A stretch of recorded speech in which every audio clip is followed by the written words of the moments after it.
Depuis Star Academy, Léa Haddad a réalisé son rêve, devenir chanteur. À seulement 25 ans, la jeune femme, que le public a découverte en octobre 2022 sur TF1, vient de signer avec le label Columbia, de chez Sony Music France. Managée par les équipes de Slimane et Vita, elle s'apprête à sortir son premier album.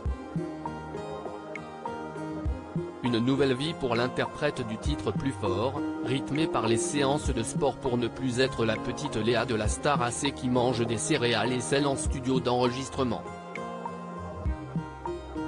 Au château de Damary-les-Lys, Léa a marqué par sa voix, son tempérament et son amitié avec Tiana.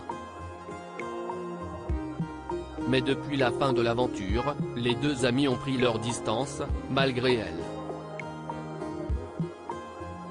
Elle a 19 ans, elle habite à Meaux chez ses parents, elle ne sort pas beaucoup, donc si est compliqué de garder des liens, confie la chanteuse à Gala.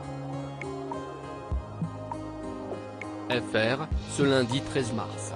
Moi, vraiment, si est vraiment Chris, la personne que j'ai besoin de voir souvent, à qui j'ai besoin de parler.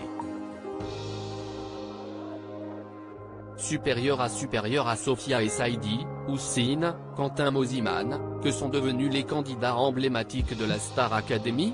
Léa évoque sa relation Chris, si je pouvais l'éviter, je le faisais fidèle à elle-même, Léa lâche avec franchise, alors qu'à la Star AC, pas du tout, si je pouvais l'éviter, je le faisais.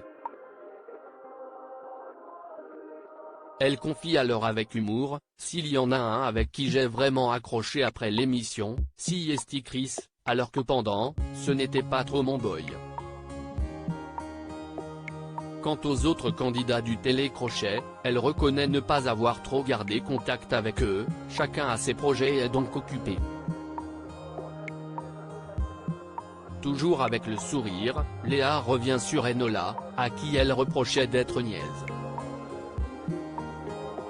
Une histoire réglée depuis la fin de l'aventure, mais Léa n'hésite pas à en rajouter une couche, Enola, elle est niaise.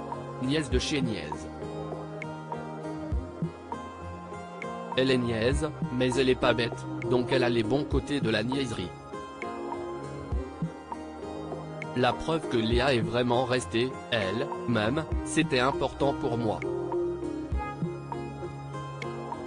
Crédit photo, agence.